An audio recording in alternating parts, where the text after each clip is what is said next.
Hey guys, Ian Rutherford here with Through House of Prayer, coming at you day 3. Our devotional is coming out of 1 Corinthians chapter 5, 6 through 8, where Paul says, hey, your boasting's not good, Corinthians. Don't you know that a little leaven leavens the whole lump? And he's referencing Exodus 12, which was the first day of our fast. He says, don't you know the Passover lamb has come, it's Jesus, and you're now a holy loaf. You're now unleavened. You can become unleavened if you will set yourself apart for the Lord. It's a direct reference to the Passover and to the feast of unleavened bread that was given to Israel right after their deliverance. Well, we just want to talk painfully but succinctly and just kind of straightforward about just the nature of sin, just to say, wait a minute, let's pause for a moment and wake up, and let's not gloss over sin. It's not in vogue to talk about. Many people will say, hey, you're a fire and brimstone preacher. It's not how I encounter the Lord. And I just want to say to you, anybody who is going hard after the Lord has an acute awareness of their sin, has an acute awareness that they want to be fully the Lord's. And talking about sin does not have to incorporate guilt or shame. It has to incorporate this longing of wanting to be holy unto the Lord. And we just want to say boldly that sin deadens the nerve endings of your spirit to feel and sense the Lord. It's a leaven. It dulls your spiritual senses,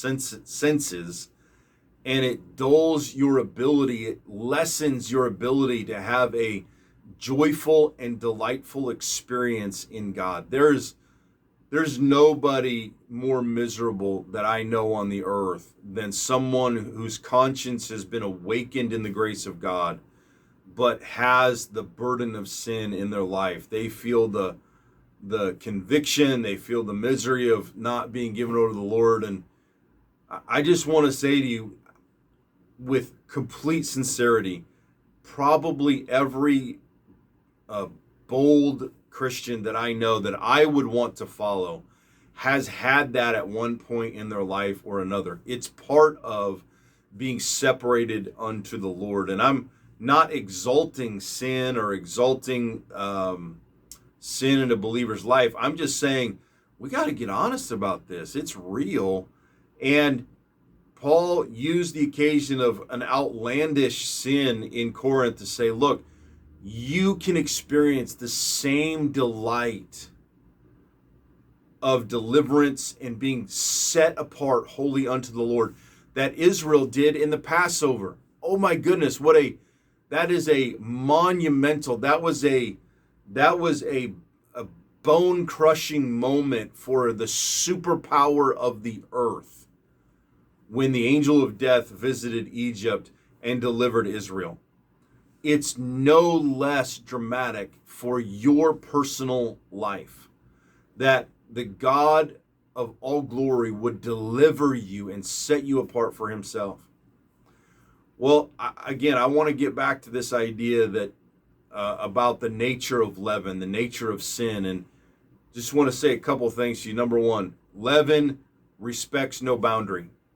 It goes through the entire lump. This idea of compartmentalizing our life, or somehow our sin or our compromise in this area won't affect another area of our life, it's not true. It's a lie. It's a compromising lie that allows the leaven of sin to grow in your life. Number two, it deadens your spiritual senses. You don't have the ability to enjoy the Lord when there's ongoing issues of sin in your life. You feel both disqualified, and you don't get to feel the delightful breeze of the Holy Spirit through your life the way you do when you're holy unto the Lord. And I just want to encourage you, you can cut the leaven of sin out of your life. kind of the punchline of this devotion today is you have the capacity, you have the ability to remove that from your heart, and that there is mercy and grace from God to do so.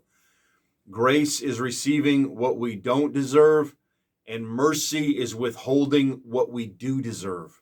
And God has both for you.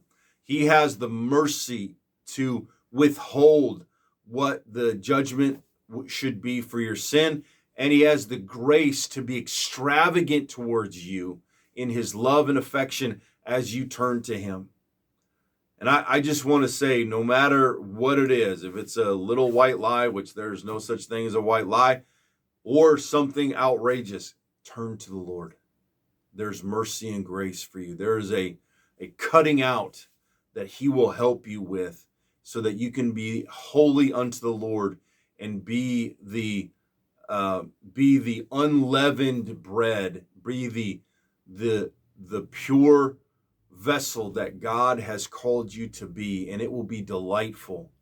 To be set apart for the Lord is the most glorious thing that you could possibly experience. The overtones of heavy-handed holiness, the overtones of condemnation and rule keeping and anger, that no one's joining you in this kind of holy life. That's not God. That's religion. God says, if you would give yourself to me, I will give myself to you.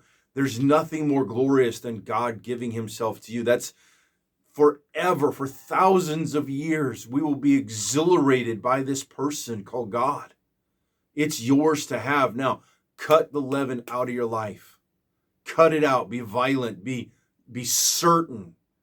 And watch your heart open, and watch the delight of worship re-enter your heart in a way that is wonderful.